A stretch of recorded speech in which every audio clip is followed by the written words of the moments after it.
त्याच्यासोबत तुम्ही आपसी कसं काय होतं? फौजदारी मॅटर आहे. फौजदारी आपसी तुम्ही लिहून कसं घेतलं? कोण अधिकारी आहे तो चिवट्यानं? कसं काय आपसी घेऊ शकतं?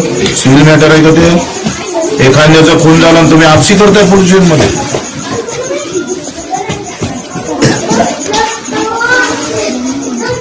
आणि मग काही त्याचा रिपोर्ट तो काय याला धमकी देत आहे का मी बाईला आणतो आणि बाईची छडपणी केली म्हणून रिपोर्ट देतो?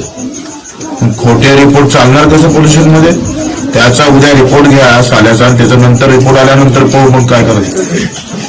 त्याचा रिपोर्ट घ्या तुम्ही, आज पाठवतो आम्ही त्याला, पण त्याच्या खोट्या रिपोर्टवर कारवाई झालेली पाहिजे. व्हिडिओ आहे मारताना.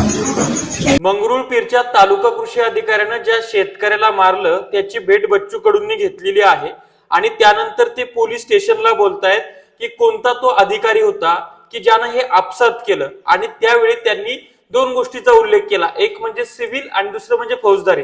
तर हा विषय तुम्हाला कळाला पाहिजे कारण की पुढे तुम्हाला भविष्यात हे कामी येईल.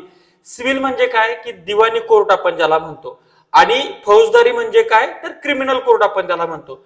तर ज्या वेळेस दोन व्यक्तीमध्ये भांडणं होतात, तो गुन्हा घडतो, गुन्हेगार एखादा त्याच्यामधला असतो, मग त्याच्यामध्ये हाफ मर्डर असेल, मारहाण असेल, मुकामार असेल, इत्यादी गोष्टी असतील, शिवीगाळ वगैरे असतील, तर हे क्रिमिनल मध्ये येतं, फौजदारी मध्ये येतं. आणि ज्या वेळेस तुमच्या जमिनीच्या हक्काच्या विषयी किंवा इतर गोष्टी विषयीचं प्रकरण असतं तर ते दिवाणीमध्ये येतं. आता इथं तालुका कृषी अधिकाऱ्यांना पायातलं खेटर काढून मारलेलं आहे, शिव्या दिलेल्या आहेत, तर हा विषय फौजदारीमध्ये येतो. आणि त्या संबंधित पोलीस अधिकाऱ्याला हे सगळं क्लिअर दिसत असताना सुद्धा तो त्या तालुका कृषी अधिकारी आणि हा शेतकरी यांच्यामध्ये आपसात घडून आणतो, तर त्याच्यावर सुद्धा निलंबनाची कारवाई होते कर्तव्यात कसूर म्हणून. आणि तोच धागा पकडून सन्माननीय बच्चू कडूंनी त्या पोलीस कर्मचाऱ्याला झापलेला आहे. आणि आता आपण तो धागा पकडून त्याला सुद्धा निलंबित करण्याची मागणी करू शकतो की एका अधिकाऱ्याच्या दबावात येऊन पोलीस अधिकाऱ्यानं त्या ठिकाणी शेतकऱ्यावर अन्याय केला आणि फौजदारी गुन्हा दाखल केला नाही. जेव्हा सन्माननीय बच्चू कडू साहेब बोलले त्यानंतर या पोलीस अधिकाऱ्यानं संबंधित शेतकऱ्याची तक्रार घेतलेली आहे आणि संबंधित शेतकऱ्यांना तक्रार दिल्यानंतर तो जो तालुका कृषी अधिकारी होता तर त्यानं सुद्धा आता काउंटर तक्रार दिलेली आहे. दोघांचा पंचनामा होईल आणि त्यानंतर गुन्हे दाखल करण्याची प्रक्रिया पोलिसांकडनं होणार आहे. आता सन्माननीय बच्चू कडूंनी हस्तक्षेप केल्यामुळे पोलीस पारदर्शक करतील अशी आशा सध्या बाळगूयात.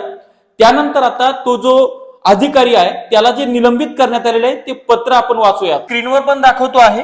ज्या अर्थी 14 जानेवारी 2026 रोजी गोगरी तालुका मंगरुळपीर येथील शेतकरी श्री ऋषिकेश पवार हे मनरेगा योजनेअंतर्गत फळबाग लागवडीच्या थकीत अनुदानाबाबत विचारणा करण्यासाठी गेले असता श्री सचिन कांबळे यांनी त्यांच्याशी अर्वाच्य भाषेत संवाद साधून बुटाने मारहाण केल्याचे व त्यांना धमकावल्याचे लोकमत वृत्तपत्रात 14 जानेवारी 2026 रोजी प्रसिद्ध झालेल्या बातमी व समाज माध्यमावर सोशल मीडियावर प्रसारित झालेल्या व्हिडिओवरून प्राथमिकरित्या दिसून येत आहे.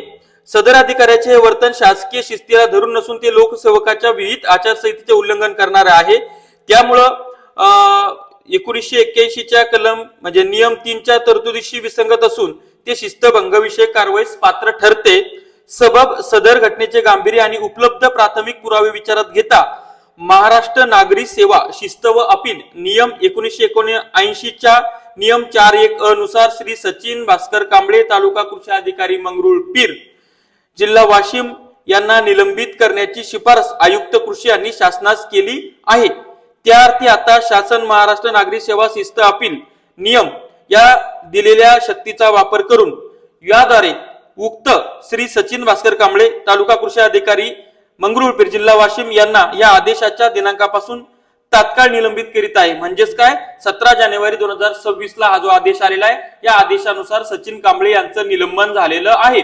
आता हे निलंबन का झालं तर जेव्हा मंगेश खंडारे यांनी तो व्हिडिओ काढला ऋषी पवार चा त्या ठिकाणी आणि तो व्हिडिओ काढल्यानंतर ऋषी पवारनी त्यांच्या सोशल मीडियावर टाकला, मंगेश खंडारेंनी टाकला, तो बघितला दामोअण्णा इंगोले जे की वाशिमचे शेतकरी नेते आहेत, स्वाभिमानी शेतकरी संघटनेचे प्रदेशाध्यक्ष आहेत, आणि त्यानंतर दामोअण्णांनी मला फोन केला.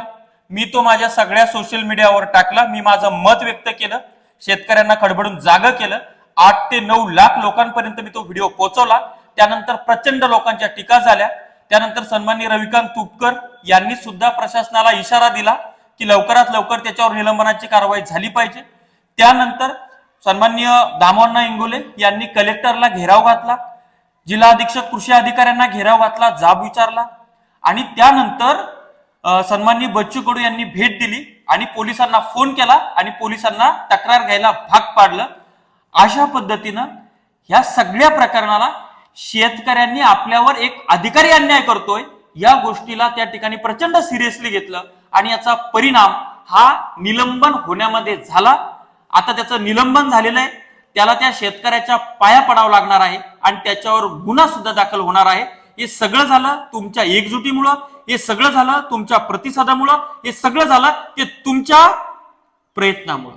आणि म्हणून मी असेल किंवा या सगळ्या लोकांची मी नावं घेतली, यांचे आपण सगळ्या शेतकऱ्यांच्या वतीने आभार मानले पाहिजेत। माझे काही आभार मानायची गरज नाही, मी तुमचाच मुलगा आहे, पण हे सगळे जे आपल्यासाठी लढतात आणि खऱ्या अर्थानं आपल्यावर अन्याय झाल्यानंतर किंवा एखाद्या कृषी अधिकाऱ्यांना शेतकऱ्याला मारल्यानंतर काय होतं तर त्याचा सचिन कांबळे होतो, तो निलंबित होतो। आणि आमचं तर म्हणणं आहे त्याला कायमस्वरूपी बडतर्फ करा आणि संबंधित पोलिसांनी फौजदारी मॅटर असून सुद्धा सिव्हिल सारखं त्याला आपसात केलं, त्याच्यामुळं त्याच्यावर सुद्धा निलंबनाची कारवाई झाली पाहिजे, ही सुद्धा आमची मागणी आहे।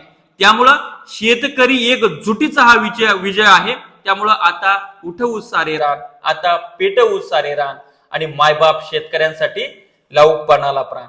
थांबतो, धन्यवाद।